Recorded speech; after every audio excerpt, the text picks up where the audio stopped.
কও কি তোমার স্বামী তোমার এরা কি আবার বিয়ে হচ্ছে? হ্যাঁ স্যার, হ্যাঁ চোখে দোষ আছে স্যার। আমার আগেও 3টে মেয়ের জীবন নষ্ট করছে। শালা আমার চাইতে ওই খারাপ। মেয়ে মানুষ দেখলেই হে পাগল হয়ে যায়। ঠিক আমার মতোই চরিত্র। আসো কাছে আসো, তোমার সুরক্ষার রিপোর্ট করতে হবে। কোন কি স্যার? সুরখান তো বড় মানুষের করে। আমি মাঝে মাঝে জ্যাটা মানুষেরও করি।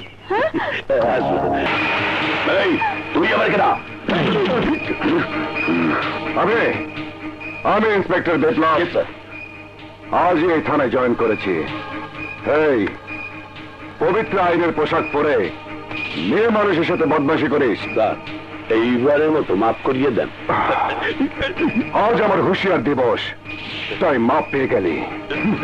স্যার শোনো, এই এলাকায় কারা কারা সন্ত্রাসের সাথে জড়িত তাদের নাম ঠিকানা সহ 24 ঘন্টার মধ্যে আমি ওদের ফাইল চাই। আরে রাখো তোমার দিবস টিবস, প্রয়োজন হলে আমরা পালন করো মৃত্যু দিবস। জাগিয়ে তুমি এই নিচে ভেবো না। শোনো, কয়েকদিন আগে কসাই ইন্সপেক্টর হাতকে খুন করেছি। এখন নতুন করে আর কোনো ঝামেলা জড়াতে চাই না। কখন কি করতে হবে আমি বলে দেবো। রাখো। পাপা। হ্যাঁ পাপা। মাতুলি, কোথায় যাচ্ছিস? আমার এক বান্ধবীর বাড়িতে। 1000 টাকা দাও না পাপা। টাকা?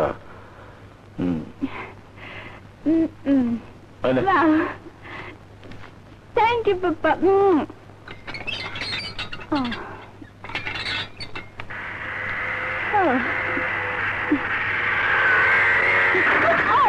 তুমি কেন, অন্য কেউ আসার কথা নাকি?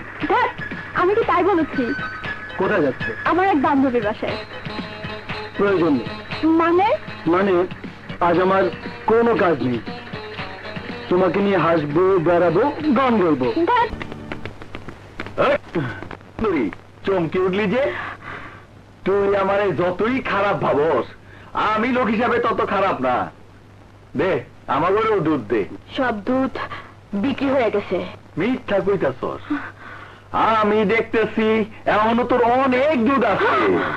ওইখান থেকে দে। দেখালো, অযথা ঝামেলা করিস না, আমার যাইতে দে। যদি যাইতে না দেই আমি চিৎকার করে লোক ডাকু। চিৎকার করে দেখ তোর পঙ্গু বাপ ছাড়া কেউ আহে কিনা।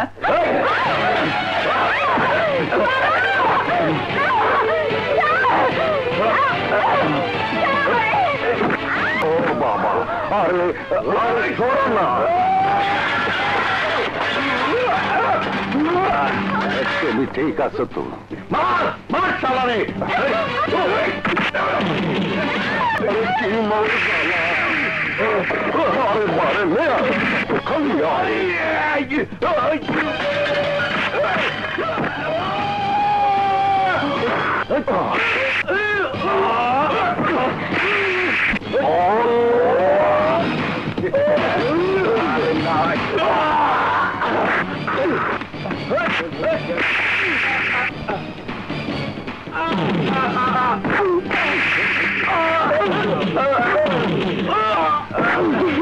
আপনি আমার বাপের বাপ আব্বা, আসলে আপনি কেডা?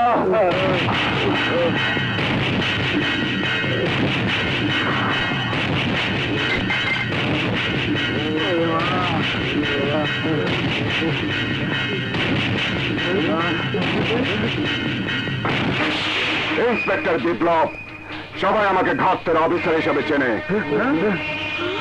আজ এই থানায় জয়েন করেছি। আজ আমার হুঁশিয়ার দিবস, তাই তোদের সবাইকে ক্ষমা করে দিলাম। এরপর বাপ ডাকলেও মাপ পাবি না। যা বলছি, আউট আউট।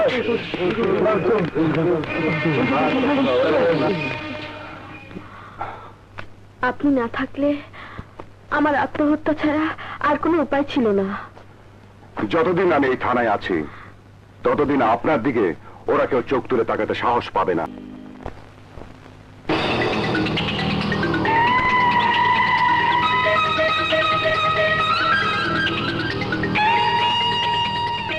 ছেলেটির পরিচয় জেনেছিস? হ্যাঁ, ওর নাম দুর্জয়, ইন্সপেক্টর রাহাদের ছোট ভাই। ওকে আগুনে পুড়িয়ে মারার ব্যবস্থা কর।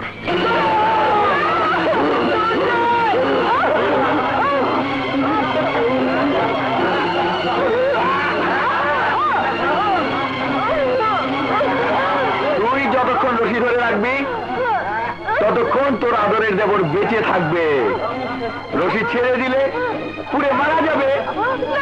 আর এই মৃত্যুর জন্য আমি না, তাই থাকবি তুই।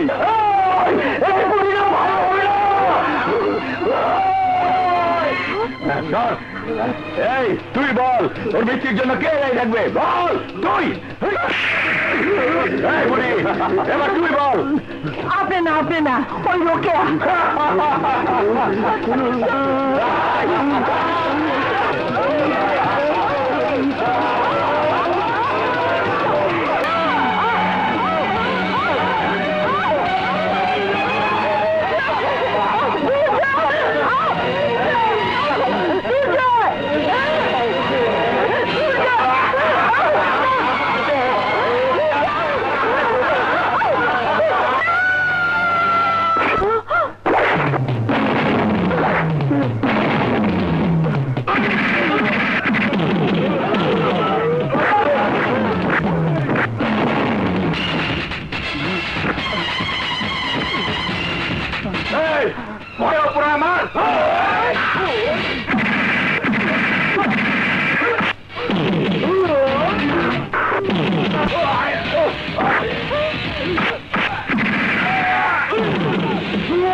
আমার জীবন বাঁচানোর জন্য আপনাকে ধন্যবাদ।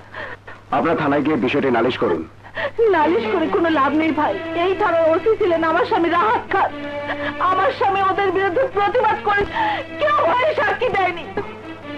এই এলাকায় যারা বাস করে সবাই ভীর ও কাপুরুষ, কেউ নেতা আর কষাই মামুন ভয়ে মুখ খোলে না। আমরা সবাই যদি মুখ বন্ধ করে থাকি তাহলে সন্ত্রাসীরা আরো সাহস পাবে। আজ ওকে, কাল আপনাকে, পরশু আমাকে মারবে। এই থানার নতুন ওসি আমার ভাই। আপনারা নালিশ করুন, আমি এই ঘটনার সাক্ষী দেব। হ্যাঁ হ্যাঁ, তুই অন্যায় করেছিস। এই এলাকায় আসতে না আসতেই তুই মারামারি শুরু করেছিস। ভাইয়া, অন্যায় নয়, আমি একটি ছেলের জীবন বাঁচিয়েছি। চুপ কর। তোর কাজ পড়াশোনা করা, সন্ত্রাসীদের সাথে মারামারি করা নয়। বিপ্লব, বিপ্লব কি হয়েছে? মা দেখো, দেখো, দুর্জয় নামের এক ছেলেকে কারা মেরেছে, তার সাথে ও হয়েছে। তোমার এই ছেলে পড়াশোনা বাদ দিয়ে অন্যায়ের প্রতিবাদ করে বেড়াচ্ছে। ঠিক আছে, ও ভুল করে না হয় অন্যায় করেছে। ও এরকম ভুল কি সে আজই প্রথম করেছে? অতীতে অনেক অঘটন ঘটিয়েছে। আমি কোনো অঘটন ঘটাইনি, শুধু অন্যায় প্রতিবাদ করেছি। এই চুপ, চুপ কর। অন্যায়কারী সন্ত্রাসীদের সাথে লড়াই করতে পুলিশ হয়েছে, তুই কেন এসবের মতো জবাবি? হয়েছে, আর এমন করবি না। চল চল, ভাত খাবি? না মা, খাবো না। তা হবে, ওর সামনে যত অন্যায় হোক না কেন ও কোনো প্রতিবাদ করতে পারবে না। তা না হলে আমি খাবো না, আমি কোনোদিনই খাবো না। সাগর, বিপ্লব তোর বড় ভাই হলেও বাপের আদরে তোকে মানুষ করেছে। তুই কি চাস তোর কারণে ও মনে কোনো কষ্ট পাক? মা, তুমি বলো, একটি ছেলের জীবন বাঁচিয়ে আমি কি কোনো অন্যায় করেছি? না, তা করিসনি, কিন্তু তোকে নিয়ে আমার বড় ভয় হয় সাগর।